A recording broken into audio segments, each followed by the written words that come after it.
Rangareddy collectorate ఎదుట CPM party ఆందోళన. వైఎస్ఆర్ హయాంలో పేదలకిచ్చిన ఇళ్ల స్థలాలు చూపాలి అని ధర్నా. నిరుపేదల భూములను గుప్పెట్లో పెట్టుకున్న రామోజీ ఫిల్మ్ సిటీ యాజమాన్యం. తుని మున్సిపల్ వైస్ చైర్మన్ ఎన్నిక జరగకుండా టీడీపీ దౌర్జన్యం.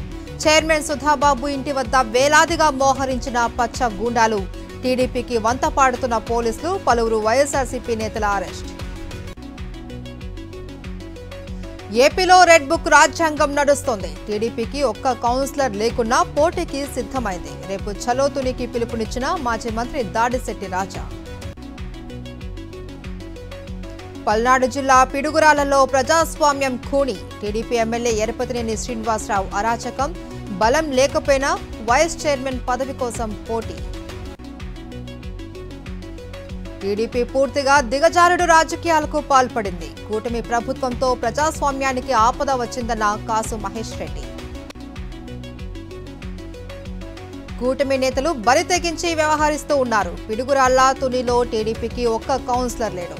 టీడీపీకి వైస్ చైర్మన్ పదవి ఎలా వస్తుంది అన్న టీజేఆర్ సుధాకర్ బాబు. ఏపీలో అరాచక పాలన నడుస్తోంది. టీడీపీ గూండాలు దాడులకు పాల్పడుతున్నారని రాజాం వైఎస్ఆర్సీపీ నేత రాజేష్ ఆగ్రహం. కూటమి ప్రభుత్వంతో రాష్ట్రంలో ప్రజలకు ముప్పు ఉంది. ఫిర్యాదు చేసిన వ్యక్తులను ముద్దాయిగా మారుస్తూ ఉన్నారని చెల్లుబోయిన వేణుగోపాల్ ఫైర్. గుంటూరులో విధులు బహిష్కరించి మున్సిపల్ కార్మికుల ఆందోళన. నగర జనాభాకు అనుగుణంగా కార్మికులను పెంచాలి అని డిమాండ్. నెల్లూరు జిల్లా కావలిలో మనీ స్కామ్ ఛేదించిన పోలీసులు.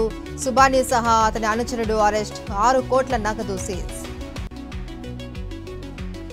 విజయనగరం జిల్లా కలెక్టరేట్ ముందు జర్నలిస్టు సంఘాల ఆందోళన. విలేకర్ రామారావుపై మంత్రి సంధ్యారాణి అనుచరులు దాడి చేశారు అని ధర్నా. అనంతపురం జిల్లా గుంతకల్లులో యూట్యూబర్ అదృశ్యం. తిరుమల రెడ్డి కనిపించడం లేదు అని పోలీసులకు ఫిర్యాదు చేసిన భార్య కామేశ్వరి. సంగారెడ్డి జిల్లా జోగిపేటలో విధులు బహిష్కరించిన అవుట్సోర్సింగ్ ఉద్యోగులు. 3 నెలలుగా కాంట్రాక్టు వేతనాలు చెల్లించడం లేదు అని ఆవేదన. ఢిల్లీ కొత్త సీఎం ప్రమాణ స్వీకారానికి ముహూర్తం ఖరారు. ఈ నెల 20న రామ్లీలా మైదాన్లో కార్యక్రమం.